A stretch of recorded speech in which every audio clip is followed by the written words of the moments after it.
Welcome to another Christus Quilting Services video. Today's topic is paper templates. You might find a pattern that you love and there's no acrylic form for it. It has weird shapes. You can't really use your ruler for it and you don't have a choice. It's paper templates.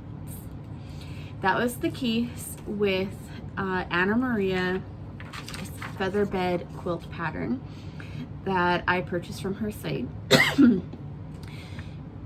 Love the feathers. I think she's done a fantastic job, and I wanted something that I could piece, not like paper piece or do anything like crazy like that.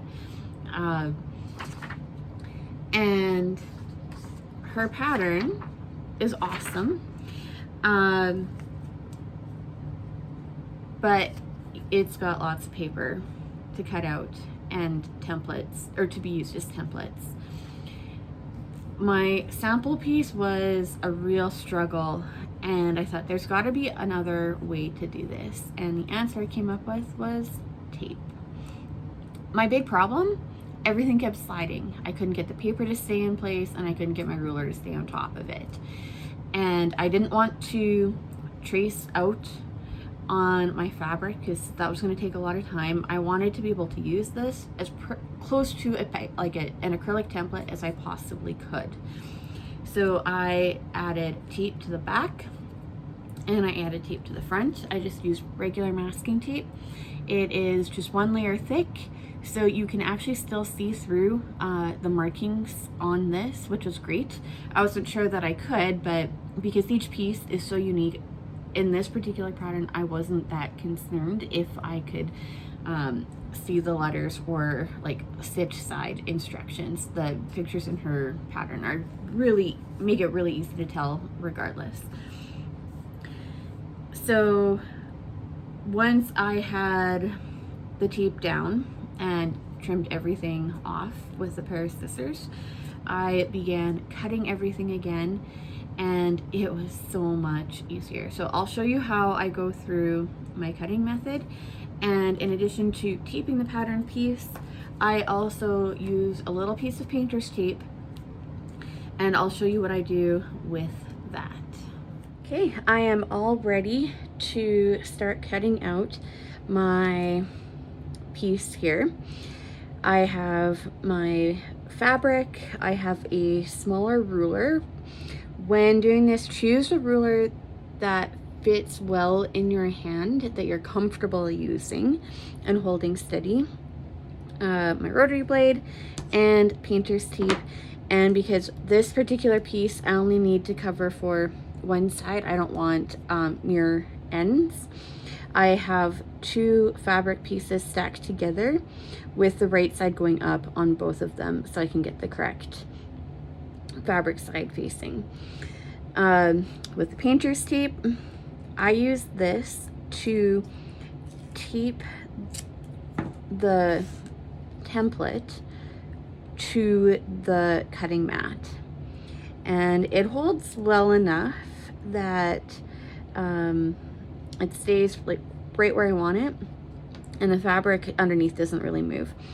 So because I'm trying to go for as little waste as possible, I choose an end of my template that's going to fit right up next to it, and I try to always find a spot where I have to make as few cuts as possible. These are tiny pieces, so the less cutting I have to do, the better. So just tape it down, and then I line my ruler up to the edge. And you do want to make sure you're like right to the edge of your template, otherwise you might shave off a tiny little slice of it while cutting. Yep.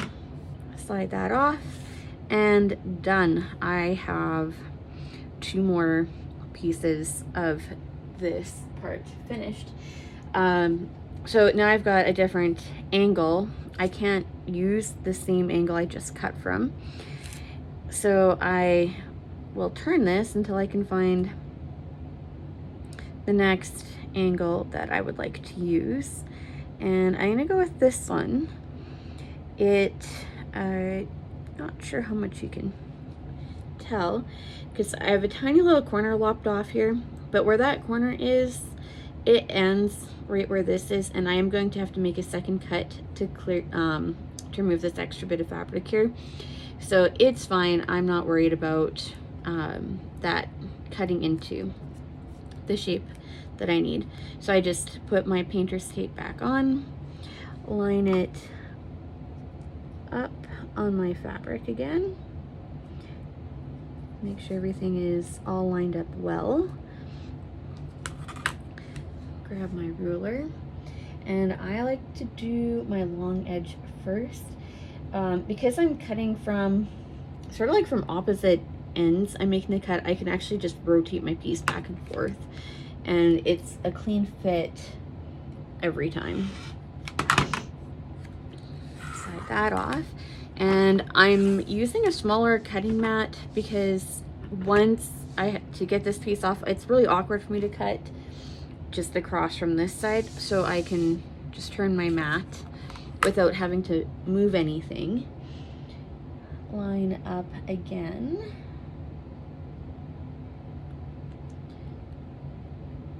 Making sure I'm right to the edge.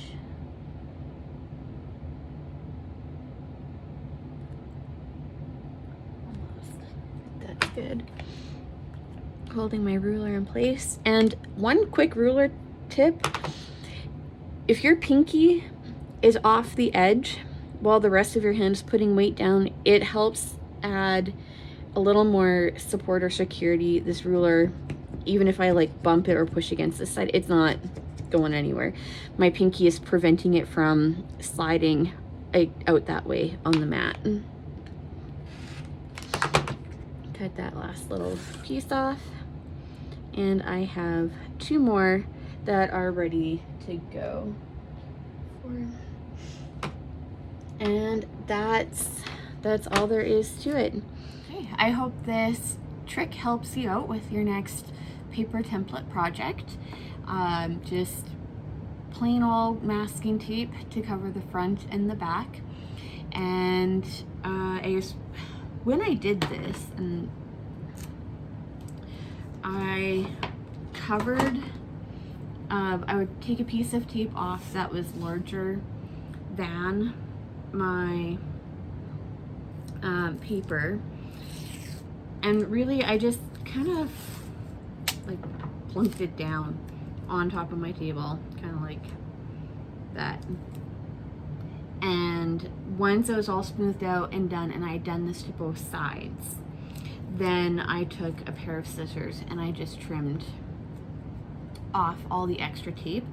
And the two sides of the tape that were like over, I think when I cut it, they sort of clamped together to create a little bit more of a sealed edge as well.